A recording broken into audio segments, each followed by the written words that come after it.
Hello everyone, welcome to my channel. तो आज का वीडियो एक स्टोरी टाइम वीडियो होने वाला है।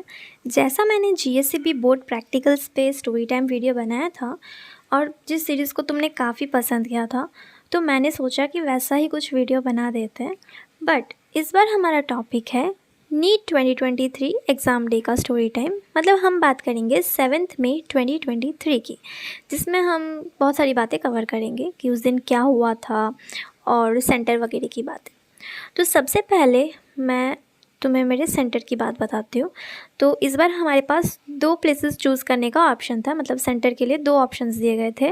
तो मैंने पहले वापी गुजरात चूज़ किया था और उसके बाद दादरा नगर हवेली चूज़ किया था। तो हम दादरा में रहते हैं एंड लास्ट ईयर भी मैंने चूज़ किया था। पहले दादरा चूज़ किया था, देन दमन, उसके बाद गुजरात चूज़ किया था। तो मैंने सोचा इस बार कुछ अलग करते हैं, थोड़ा अलग ले लेते हैं, इस बार वापी ले लेते हैं। तो इस बार मैंने वापी का सेंटर चूज़ किया और मुझे वापी में सेंटर मिला था, गुंजन में। और सेंटर की बात करें तो वो बहुत ही अच्छा था, वो स्कूल बहुत ही सुंदर था और मतलब पूरा उनका गार्डन और वहाँ पे इतने सारे पेड़ पौधे लगाए हुए थे और वहाँ के जो टीचर्स थे वो भी बहुत अच्छे थे।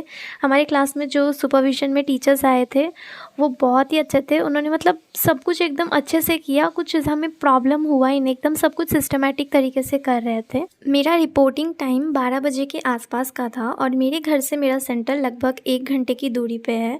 तो हमने सोचा था कि हम 10:30 बजे निकल जाएंगे नाश्ता करके। तो पापा मेरे साथ जाने वाले थे सेंटर पे। तो हमने पहले से एक अंकल को बोल के रखा था कि उस दिन आपको इतने बजे आना है, ऑटो वाले अंकल को। लेकिन एंड मोमेंट पे वो अंकल मिले ही नहीं और वो कहीं और ही चले गए थे। तो इस वजह से हमें थोड़ा लेट हो गया, तो हमें दूसरे एक अंकल को बोलना पड़ा और फिर हम शायद से 11:15 के आसपास घर से निकले थे और हम 12:15 तक पहुंच गए थे।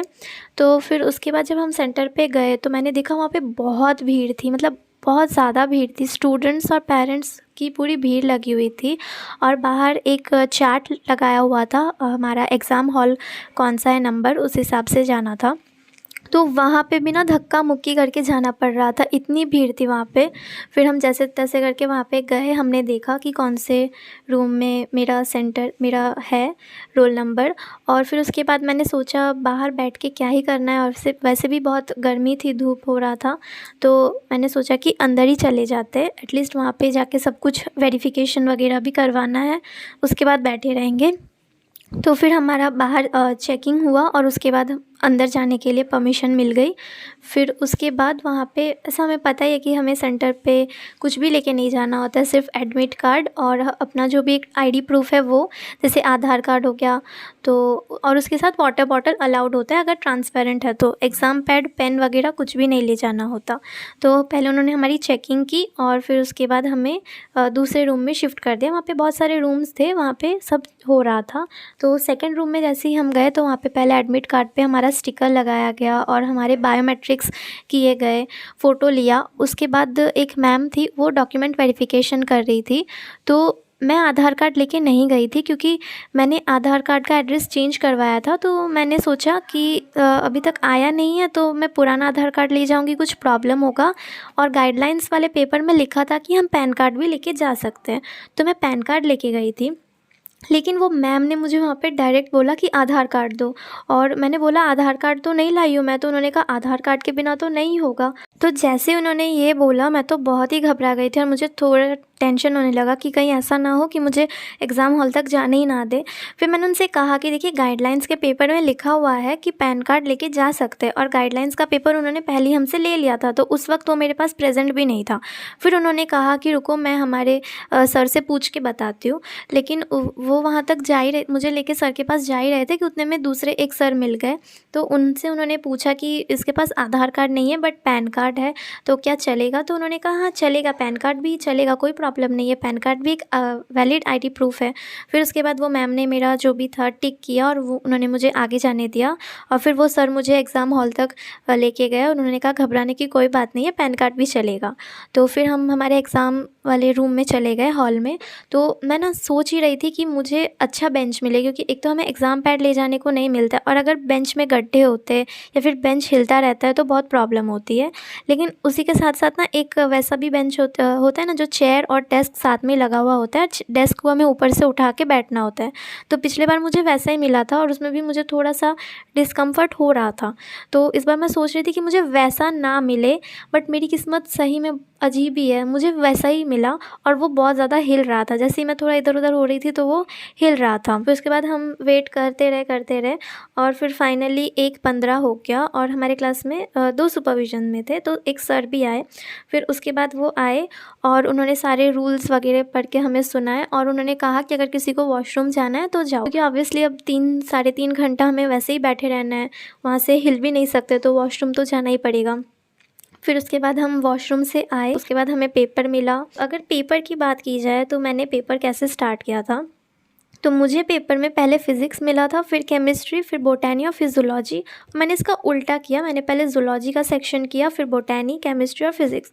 तो ज़ूलॉजी और बोटैनी मतलब बायो का मिला के पूरा OMR वगैरह फिल करके मुझे 1 घंटे जितना लग गया था। और पता नहीं क्या हुआ, मुझे अचानक से ज़ूलॉजी का जो पहला क्वेश्चन मेरा आया था वो मुझे बहुत अच्छे से आता था, पर शायद पहला क्वेश्चन देख के मैं थोड़ा घबरा गई थी और वो क्वेश्चन मैंने छोड़ दिया डाउट में कि कहीं गलत ना हो जाए, लेकिन मैंने टिक किया था। ऐसे मेरे ज़ूलॉजी में टोटल 4 क्वेश्चन थे जो मैंने टिक तो किया था पेपर में, लेकिन OMR में मैंने फिल नहीं किया, इस डाउट से कि कहीं मेरा मार्क्स कट ना हो जाए। और जब मैंने घर पे आके देखा तो वो आंसर्स राइट थे, तो मेरे 4 क्वेश्चन ज़ूलॉजी के ऐसे गए, मेरे बोटैनी में भी 2 ऐसे हो गए। इवन केमिस्ट्री और फिज़िक्स में भी ऐसे बहुत सारे क्वेश्चन थे जो मैंने OMR में फिल नहीं किया, बट क्वेश्चन पेपर में टिक किया था सोच के कि हाँ इसका आंसर यही होगा। मतलब सेल्फ़ डाउट और थोड़ा बहुत लो कॉन्फिडेंस की वजह से मेरे साथ ये हुआ। और हाँ, थोड़ा मैंने केमिस्ट्री का क्वेश्चन कम प्रैक्टिस किया था, जिस वजह से मुझे फिज़िकल केमिस्ट्री का स्पेशली तो मुझे थोड़ा ज़्यादा ही टाइम लग गया केमिस्ट्री का करने में। तो केमिस्ट्री का करते करते लगभग मतलब 4:15 तक हो गया था और थोड़ा ही टाइम बाकी था फ़िज़िक्स के लिए, और फ़िज़िक्स का मेरा पूरा सेक्शन बाकी था, A B दोनों। तो मेरे दिमाग में एक वो भी चल रहा था कि मुझे फ़िज़िक्स भी करना है, कहीं बाकी ना रह जाए। फिर उसके बाद मैंने फटाफट फ़िज़िक्स का भी क्वेश्चन किया और फिर उसके बाद 5:20 हो गए और पेपर ख़त्म हो गया, पेपर ले लिया हमसे। और पता नहीं जब मैं उठ रही थी ना, मैं उठ ही नहीं पा रही थी, मेरी बॉडी मतलब पूरी टूट चुकी थी। एक तो मुझे पता चल गया था कि शायद इस बार तो नहीं होने वाला है, क्योंकि पेपर देने के बाद हमें पता चल ही जाता है कि कैसा हुआ है कैसा नहीं। मैं एकदम मतलब दुखी होकर ही बाहर निकली और पापा वेट कर रहे थे मेरा। उसके बाद उन्होंने पूछा कि एग्ज़ाम कैसा गया और हमारी थोड़ी बातचीत हुई और उसके बाद हम घर वापस आ गए। और फिर घर पे आने के बाद भी मम्मी ने पूछा एग्ज़ाम कैसा गया, तो मैंने कुछ इतना अच्छा आंसर नहीं दिया। मैंने कहा हाँ ठीक ठाक ही हुआ है, देखना पड़ेगा। फिर थोड़ी देर आराम करने के बाद रात को जब आंसर की आई तो मैंने आंसर की से जब चेक किया और फिर जब मैंने टोटल करके देखा कि मेरे सिर्फ 502 मार्क्स आ रहे हैं। और हाँ, रियल में भी मेरे 502 मार्क्स ही आए हैं। जब रिज़ल्ट आया तो उसमें भी यही मार्क्स था, कुछ चेंजेस नहीं हुए।